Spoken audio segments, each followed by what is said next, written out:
ये बहुत ऊंची पहाड़ियां और गहरी घाटियों वाला जंगली इलाका है। यहाँ पाकिस्तानी सेना के अलावा आतंकी समूह और फिदायीन दस्तों से भी भारतीय फौज को निपटना पड़ेगा। गिलगित बाल्टिस्तान में पाकिस्तान की FCNA तैनात है, उसे भारी गोलीबारी से ध्वस्त करना पड़ेगा। इसके लिए बोफोर्स तोप या फिर टैंक ले जाने पड़ेंगे।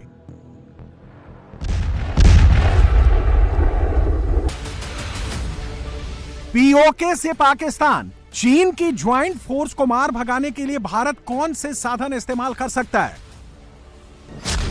ग्राउंड ऑपरेशन के लिए पैरा SF, घटक प्लाटून्स, नदी घाटियों और झीलों में ऑपरेशन के लिए मार्कोस कमांडो, धनुष, पिनाका जैसी मल्टी रॉकेट लॉन्चर्स, हवाई हमला करने के लिए राफेल, सुखोई 30 MKI, मिराज 2000 जैसे फाइटर जेट्स, डिफेंस के लिए S-400 की तैनाती की जा सकती है।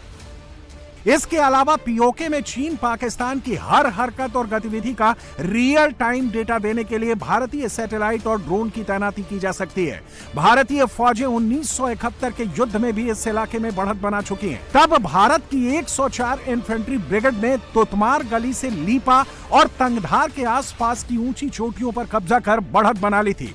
तभी युद्ध विराम होने से सेना को वापस लौटना पड़ा था।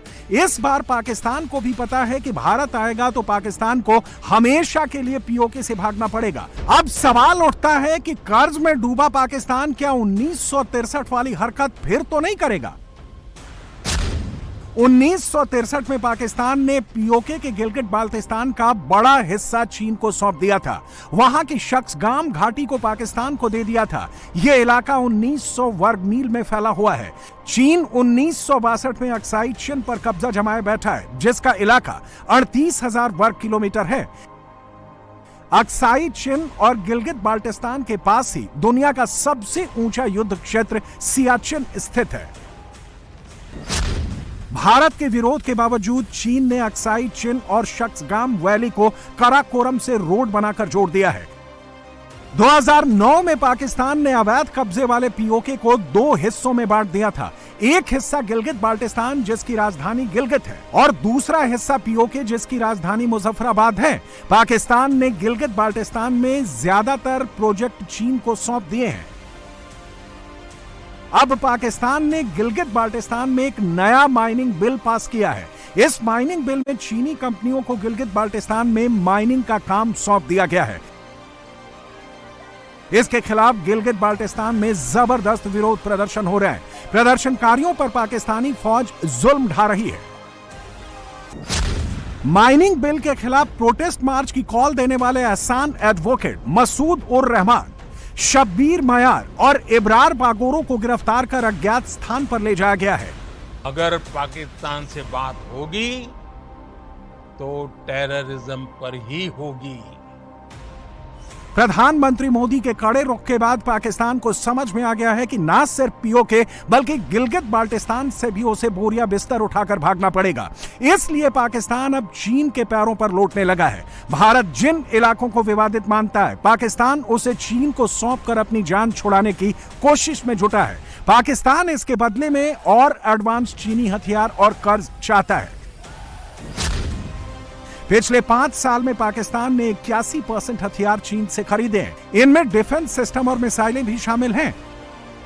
इनका हश्र क्या हुआ, यह पाकिस्तान देख चुका है। उसके आतंकी अड्डे और एयरबेस को चीनी डिफेंस सिस्टम बचा नहीं पाया। चीन के अलावा पाकिस्तान ने कई विदेशी मुल्कों को भी POK जैसे विवादित क्षेत्र में निवेश कराया है। सऊदी अरब ने यहां एक यूनिवर्सिटी में निवेश किया है। तुर्की ने सरकारी कार्यालय बनवाए हैं। कुवैत ने इंफ्रास्ट्रक्चर प्रोजेक्ट में $100 बिलियन खर्च किए हैं। चीन के अलावा करीब 1000 विदेशी नागरिक भी यहां काम कर रहे हैं।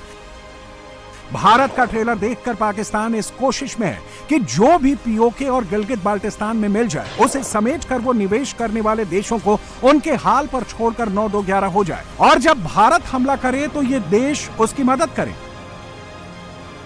भारत ने अभी युद्ध खत्म नहीं किया है बल्कि वाटर वॉर और तेज कर दिया है।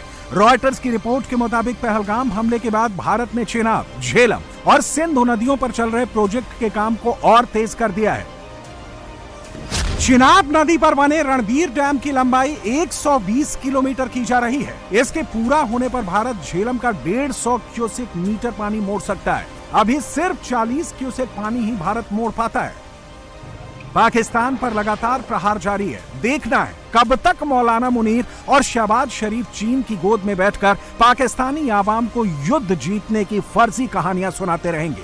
ऐसा ना हो कि पाकिस्तान की आवाम एक दिन उन्हें दौड़ा ले।